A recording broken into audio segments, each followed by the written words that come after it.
He is a nationalist. मेरे ख्याल में लोगों को सीखने नेशनलिज्म का जो तालीम है वो मोदी साहब से लेनी चाहिए, जिसकी कई ममालिक को सख्त जरूरत है। डॉक्टर साहब, मैंने यही बोला है ना कि ओआईसी में हमारे लीडर गए हैं, वो सबसे पीछे खड़े हैं। आप कह रहे हैं यानी इसका मतलब हमारी आवाज तो बोलते हैं यार, हमारी आवाज कोई नहीं सुन रहा पूरी दुनिया में। कौन सुन रहा है? दुनिया में सुनता है इसलिए कि हमने पैसे बहुत सारे ले लिए हैं।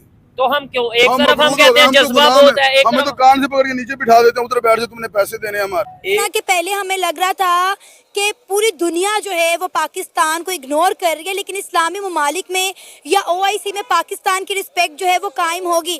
वो भी आप देख लें कि धरी की धरी रह गई है। अब देखें आपको पाकिस्तान एक एटमी कुव्वत है। पाकिस्तान जो है उसका वजूद अल्लाह ताला के नाम पे आया है, और वो प्रोटोकॉल नहीं देते तो ये उनकी अपनी मेहमान नवाजी का मुंह बोलता सबूत है। भी एक हकीकत है कि इंडिया एक बहुत बड़ी ताकत है। 140 करोड़ लोग हैं इंडिया में, उनका मुल्क है ये। इकोनॉमिकली वो बहुत इस वक्त एक स्ट्रॉन्ग मुल्क बन चुका है, उसकी एक बहुत बड़ी फौज है। क्या वो मुल्क की इज्जत के लिए गए हैं? हमारे प्राइम मिनिस्टर, हमारे चीफ मिनिस्टर, हमारे प्रेसिडेंट कहीं भीख मांगने जाते हैं? इंडिया के अंदर वो क्वालिफिकेशंस मौजूद हैं जिनकी वजह से लोग इंडिया होते हैं। हमारे में क्वालिफिकेशंस नहीं है, हम क्वालिफाई नहीं करते कि हम किसी के फेवरेट हो। इस तरह से हम तो अरबों के भी फेवरेट नहीं है। अभी आप देखें वो रियाज में जो कॉन्फ्रेंस हुई है उसमें शहबाज शरीफ को उन्होंने कोई लिफ्ट ही नहीं कराई, वो पीछे खड़ा।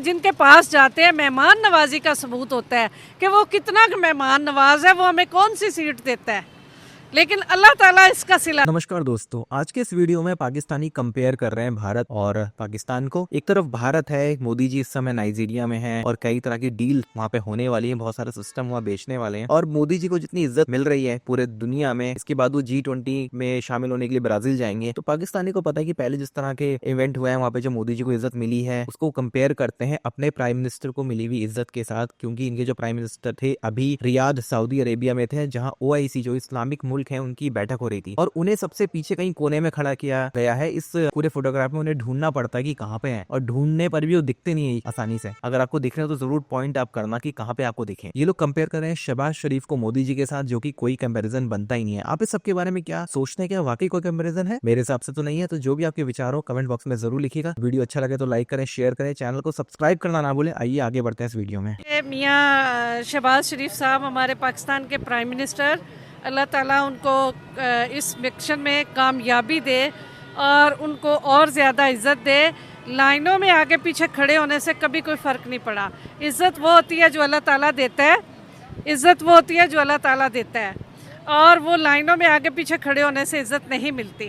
ठीक है, वो ये है कि उनका काम, उनकी मेहनत वो रंग लाएगी, और इंशाअल्लाह ताला गज़ा के मुसलमानों के लिए उनके साथ जो ज़्यादतियाँ हो रही हैं उनके लिए जब वो कोशिश सही सिद्के दिल से कर रहे हैं तो इंशाअल्लाह ताला अल्लाह ताला उनको कामयाबी देगा और इज़्ज़त देगा। और हम सब मुसलमानों की दुआएं उनके साथ हैं, और हमारी मॉरल सपोर्ट, हमारी हर तरह की सपोर्ट उनके साथ है। इसलिए हमारी नीयत साफ़ है, हमें कोई फ़र्क नहीं पड़ता कि लाइन आगे पीछे होने से कभी कोई फ़र्क नहीं पड़ा। ये उन लोगों की अपनी सोच है कि वो कितने बड़े मेहमान नवाज हैं। अच्छा, वो सिर्फ हमारे लिए ही मेहमान। आज जब पाकिस्तान की बात आती है तब हम यही ज़िक्र बोलते हैं। COP28 की मीटिंग हुई थी, अब मेरा इंडिया पर टॉपिक नहीं था, लेकिन मैं सिर्फ मिसाल दे रही हूँ कि वहाँ पर भी प्राइम मिनिस्टर मोदी को सबसे आगे खड़ा किया गया था और हमारे प्राइम मिनिस्टर को पीछे खड़ा किया गया था। तब हमने कहा ये है काफिर लॉबी जिसने हमारे मुसलमानों को जकड़ रखा था, हमने बड़ी चीखें मारी थी तब। अब मुस्लिम देश के अंदर ही मुस्लिम लीडर ने ही हमें प्रोटोकॉल नहीं दिया। कोई बात नहीं, हम इतने जज्बाती नहीं होते, कोई बात नहीं, जज्बाती होने से कभी कोई फायदा नहीं हुआ। अल्लाह ही इज अ नेशनलिस्ट। मेरे ख्याल में लोगों को सीखने नेशनलिज्म का जो तालीम है वो मोदी साहब से लेनी चाहिए, जिसकी कई ममालिक को सख्त जरूरत है। Nations can not survive without nationalism, जो मैं हमेशा ये कहता हूँ। इस वक्त चीमा साहब, उसके बाद हम बात करते हैं कि एडमिनिस्ट्रेशन जो इस वक्त अमेरिका के अंदर क्या हो रहा है। हाँ, चलें इसके साथ थोड़ा सा मैं ये भी बता दूं कि नाइजीरिया में मोदी साहब ये प्रमोट कर रहे हैं, अपना करेंगे चीजों को, भारत को प्रमोट करेंगे, भारतीय कंपनियों को, डायस्पोरा को प्रमोट करेंगे, डिफेंस प्रोजेक्ट बेचेंगे। आप क्या बेच रहे हैं? आपके कंट्री की सबसे बड़ी खबर ये आ गई है कि वीपीएन जो है वो गैर इस्लामी है, क्योंकि लड़के जो हैं वो 2 करोड़ बंदा सुना है डेली बेस पे पॉर्न देखता है वीपीएन के जरिए, और गैर इस्लामी वो तो इंटरनेट से भी देखा जा रहा है, पॉर्न तो इंटरनेट से ये दिमाग ठीक ना हो चीमा साहब तो वीपीएन रुक जाएगा। आपकी सबसे बड़ी खबर ये है कि वीपीएन सिस्टम बंद कर दिया गया, गैर शरी लफ्ज का चले बहाना कर देते यार वीपीएन नाल इथे फेक न्यूज फिर रही, ठीक है, कोई इस्लाम को क्यों उसमें डाला है आपने भाई? अच्छा ये गैर इस्लामी है, वीपीएन गैर इस्लामी, ठीक, दूसरे कौन से आप इस्लामी काम कर रहे हैं? अदालतें इंसाफ नहीं दे रही, वो इस्लामी? चीमा साहब इस पे आपके कंट्री की सबसे बड़ी खबर आज वीपीएन गैर शरी, गैर इस्लामी। अब जरा बैलेंस आपने खुद जरा कंपैरिजन कीजिएगा, मैं आपको आपके देखने वालों को कंपैरिजन बताना चाहूंगा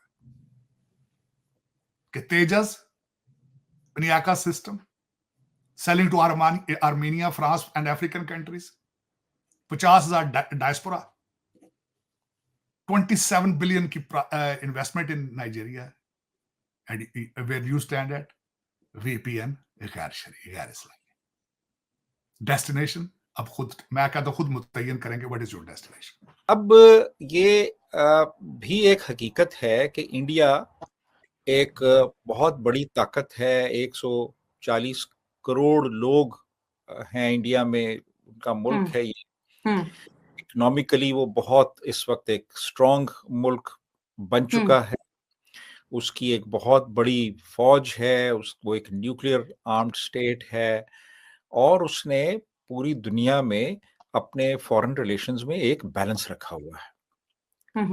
अब एक मुल्क जिसके इतने सारे क्रेडेंशियल्स हों, वो यकीनन अमेरिका की एक प्रायोरिटी होगा।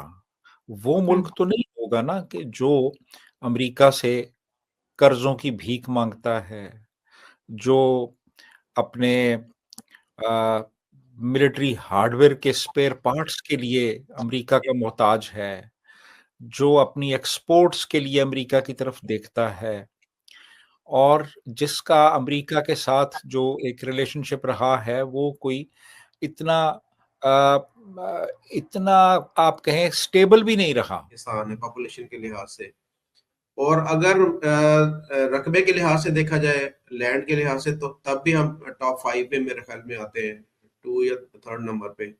उसके बाद में अगर ये देखा जाए कि हम कहते हैं कि जी पाकिस्तान के पास एटमी पावर है, और इस्लामिक दुनिया के हिसाब से देखा जाए तब भी हम जो है वो वाहिद जो एक मुल्क है जिसके पास ये ताकत मौजूद है। लेकिन उसके बावजूद जो रिस्पेक्ट, जो एक ऑनर इस सारी चीजों के हिसाब से हमें मिलनी चाहिए वो नहीं मिल रही। ये सोचने वाली बात है। इसकी रीजंस क्या है, क्या वजह है कि क्यों जो तमाम के तमाम जो इस्लामिक कंट्रीज के ममालिक है वो पाकिस्तान से दूर हट रहे हैं। उसकी हमने देखा कि हर जो हमारा प्राइम मिनिस्टर होता है ना, उसकी अपनी अपनी स्ट्रेटजी होती है, अपनी अपनी उसकी फॉरेन पॉलिसी होती है। तो इसकी खराबी जो शुरू हुई थी वो बहुत पहले से हुई है। जो जब से हमने अफगानिस्तान वार में हिस्सा लिया, हमने वहां पर मुदाखलत की, तो उस चीज को भी अगर देखा जाए, उसके साथ साथ ईरान के साथ जिस तरह से हमारे ताल्लुकात हैं, उस चीज को भी देखा जा रहा है कि वो भी इतने अच्छे नहीं है। उसके बाद में जो हमारे प्राइम मिनिस्टर आए थे बदकिस्मती से, इमरान खान साहब, वो जब यहाँ पर सऊदी अरब के विजिट पर गए थे, तो वो उनके ही मोहम्मद बिन सलमान के नहीं, उसके बाद में उन्होंने अमेरिका जाना था जब इमरान खान साहब ने, तो उन्होंने अपना त्यारा दिया कि जी आप इस प्लेन के अंदर आप चले जाए।